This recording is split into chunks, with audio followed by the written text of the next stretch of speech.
morning everyone.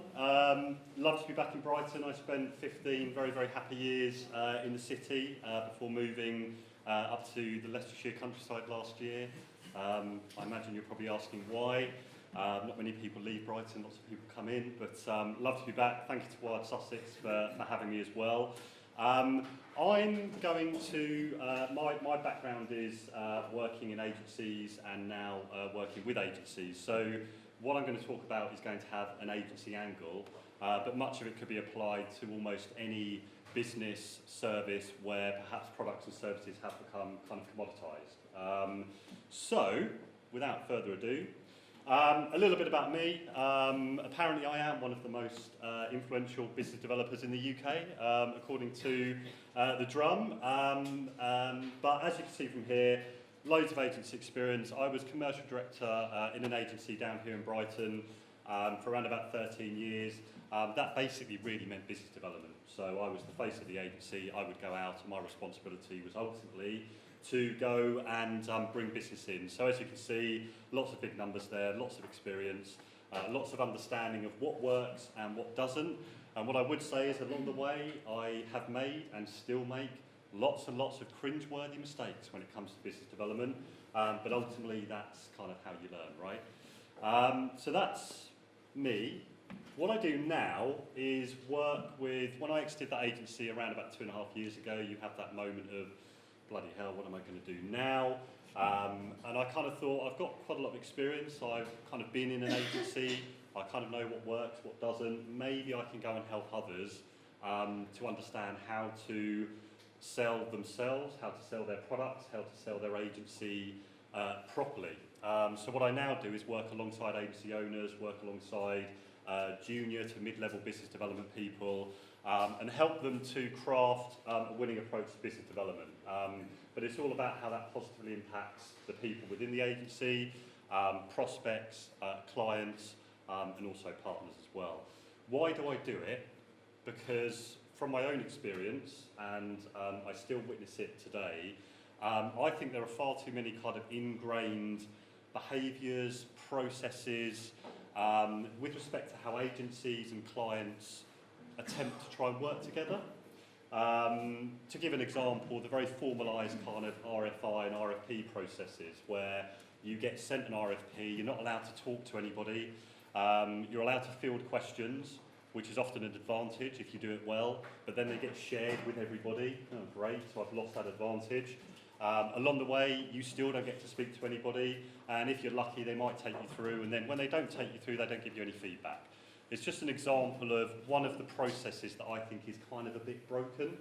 So by working with agencies first and foremost and trying to educate them on how they can do things better, hopefully in turn that will also educate clients on maybe how they could treat their agencies a little bit better when it comes to working together. I'm going to talk a little bit about positioning today.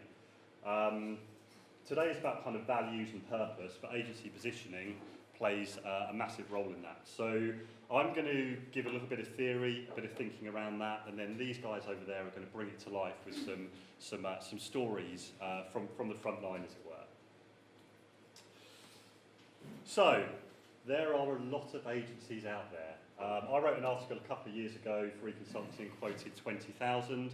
I read another article the other day and it said 30,000. So in the last 2 years alone, there are another 10,000 agencies out there. Now, a lot of those may be dressed up slightly in the sense that it is a freelancer posing as an agency. But whatever way you look at it, from a prospective client's point of view, there are a lot of agencies out there, a lot of choice, as it were. The problem lies is that what ends up happening is agencies kind of fall back on kind of these unsubstantiated claims, and the same words and phrases kind of get regurgitated to kind of describe what that agency does. Here's a few examples. Normally at this point people start looking at that and going, oh, damn it, I say that, I say that, I say that. There's nothing wrong with that per se, because often if you're an agency, these are the kind of things that you do, but they do range from kind of the self-centred to the downright wrong to kind of stating almost the bleeding obvious. Leading, for example. Anybody can be leading if you effectively come up with your own criteria. Carly, I'm the leading PPC agency for pig farmers in Timbuktu. Okay, fantastic. Award-winning. I'm a bit of a cynical old sod when it comes to awards, but I think you actually stand out if you don't include award-winning in your agency one-liner. Results focused. If you're not focused on getting results, bloody hell, why are you in business? I mean, really. Friendly. Well, I definitely prefer working with people that are rude and hostile. So there are lots of very obvious things that we say. We kind of fall into a trap, and this is, as I said, this is not just agencies. This can be very true of almost any business where things have become somewhat sort of commoditised. The problem with this, or the result, is that a proposition becomes very kind of inward looking, it becomes very broad brush, and it becomes somewhat kind of cliche ridden. I've kind of exaggerated this for kind of comedy effect, but there are thousands and thousands of agencies that broadly describe themselves in this way, regardless of what they do, whether it's PR, digital, website build, whatever. This is broadly what they say. What's wrong with that, you may ask? All it really does is add to the noise. It just brings thousands of agencies into direct competition because from a prospect's point of view, there's no real difference to tell one from the other. They give us no indication of who they're best placed to work with, what they care about, or what they stand for, which is something we'll come into in a moment. And they don't have a clear kind of defendable territory. They're effectively competing with anybody and everybody. It makes business development a real slog. When you're talking to everyone, you're actually talking to no one. So how do you decide where to spend your time and money? We don't have a bottomless budget to spend on sales and marketing, so you end up kind of doing a little bit of everything, most of it probably quite badly, and then wondering why it doesn't work. High competition normally means commoditisation. There's always somebody that will do it cheaper. I'm sure you've been in that position where you are right for that opportunity, but somebody comes along and they undercut you. So you're expected to do the same, and it's a race to the bottom. It drives down rates, and of course it then hits margin. And something which these guys in particular are going to talk about in a few moments' time is that it provides very little for people to really buy into and believe. So how do you attract and retain the right clients and the right people when there's seemingly no difference between you and another business? It will be there, but on the surface, it's not. So that affects not just winning the right work, but also recruitment as well, and bringing the right people into the business that share your values, that share your thinking. Okay, so what does good look like then, smart ass? In my humble opinion, good is when an agency speaks to a very specific audience, or a business speaks to a very specific audience. And they're focused less on themselves and how brilliant they are. There's a place for that, of course there is. If you want to talk about the work that you've done and the awards you've won, absolutely there's a place for that. But it normally comes much later on. Initially, we should be talking about the problems that we solve for people, or the opportunities that we help those clients exploit. An agency or business can't possibly specialise in 5, 10 or 15 different sectors, especially when they're relatively small. I see it all the time. An agency of say 10 or 15 people, and you go to their client page and they specialise in 10, 15, 20 different sectors. Really? Can you be a sector specialist across all those different areas with 15 people? I'm not sure. It's a catch-all approach. It's devoid of strategy. I think it was David Ogilvy that said the essence of strategy is sacrifice. If you want to be good at something and known for it, then you have to accept you can't be good at everything. So focus. The problem is that agencies or businesses are often more fearful of what they'll miss out on rather than what they'll gain by being a little bit more focused, by being a bit more specialised, by understanding an audience and honing in on them. The assumption is that the only really way to specialise is to focus on sectors. And again, people become very fearful of that because they don't just want to narrow themselves down to a specific sector. That's what my agency did, and Alice worked alongside me at that agency. We went from working with everybody to working within retail, and more so becoming a specialist within sort of premium retail. fantastic on the one hand, because it completely focuses the mind, but you also have to be mindful that when you narrow your market down, there are just less businesses to go out there and work for and try and aim at. So sectors is one way of doing it, but there are lots and lots of other ways in which you can define an audience, including shared values, culture, attitude, outlook, and that's what in particular these guys are going to talk about in a few moments' time. Good is when an agency has a strong sense of purpose, and again, that's what these guys are going to really bring to life in a few moments' time. They really stand for something. This is brought to life by this quote from a study by a B2B agency called Gyro. And they found that 83% are more likely to buy from a business whose culture and personality match that of their own business, where there is shared purpose, shared values. Has anybody come across this guy? Has anybody read Start With Why? Or watched the video on YouTube?